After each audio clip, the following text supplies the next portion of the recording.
What if I told you that getting a personality is actually surprisingly easy? I mean, a lot easier than you think. There's a method that makes it simple, and we're going to break it all down.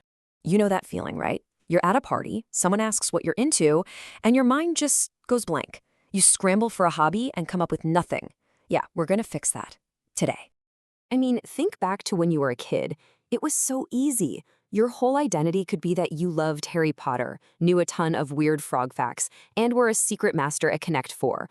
You were the Harry Potter Connect 4 frog kid, and that was enough. So why is it so much harder as an adult? Well, that right there, that's what we can call the personality problem. It's this feeling that you've somehow become generic, and it is incredibly common. But the good news? It is totally fixable. And look, that feeling is 100% real. But here's the catch.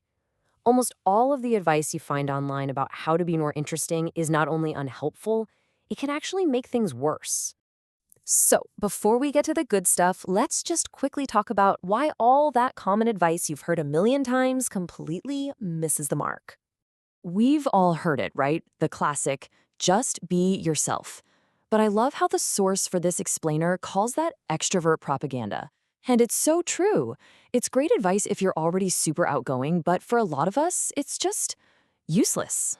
So then you get advice like this. Take a personality test, read more, join a pottery class. And look, those things are fine on their own, but here's the real issue. None of them automatically make you more interesting to talk to. Because that's the whole point, isn't it? The real goal isn't to build a resume of hobbies. What you actually want is to have something interesting to say when you're in a conversation with someone new. And that brings us to the actual solution. It's a really simple but really powerful technique called the spike method. So, get this. The spike method actually comes from the super competitive world of Ivy League college admissions. It's a strategy that helps applicants stand out from the crowd by becoming an expert in one very specific niche thing. It makes them memorable, it makes them interesting, and the goal here is beautifully simple. It's not about being a jack of all trades. Nope.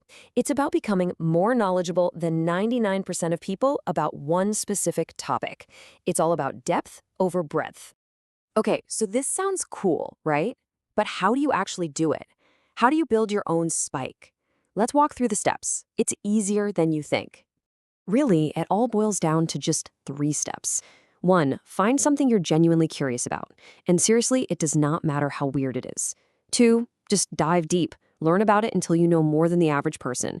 And 3, just share it with people.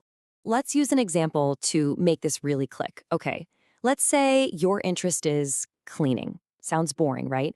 But let's say you're one of those people who just finds it really satisfying, really interesting. You start watching videos, learning about different chemicals. You maybe even buy a pressure washer. Now, fast forward. You're talking to someone and they hit you with the classic, "So what do you do for fun?" Instead of mumbling, you say this. Right away, you've created a hook. You're not just a person who cleans. You're a person who knows the secrets of cleaning. And what's their natural next question gonna be? Oh, really? Like what? And boom, that's your opening. Now you can blow their mind with the hidden truth about robot vacuums. That is a million times more memorable than talking about the weather. And here's the key thing to remember. Your spike is not your entire personality. You don't have to talk about it all night. It's just the hook. It's the thing that gets your foot in the door and turns boring small talk into an actual, genuine conversation. But there's one last, absolutely critical piece to making this whole thing work. Because it's not just what your spike is. It is all about how you talk about it. Here is the most important rule. You have to, and I mean have to, talk about your spike in a way that a complete beginner can understand. No jargon, no insider terms. You have to make it accessible. Think about it like this. You have a PhD in volcanoscience who starts talking about pyroclastic flows and viscosity.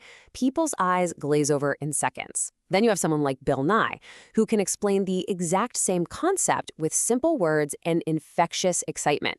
You want to be Bill Nye. Be the enthusiast, the explainer, not the boring academic. So how do you actually do that? Well, here's a simple little framework. First, just explain what it is in the simplest terms possible. Then tell the little story of how you got into it. That makes it personal. And only then, once they're hooked, do you hit them with the cool, secret insider details. Which really just leaves us with one final question. Your spike could be competitive knitting, the history of Tetris, the secret world of robot vacuums. It can be anything. So the only thing left to figure out is, what's yours?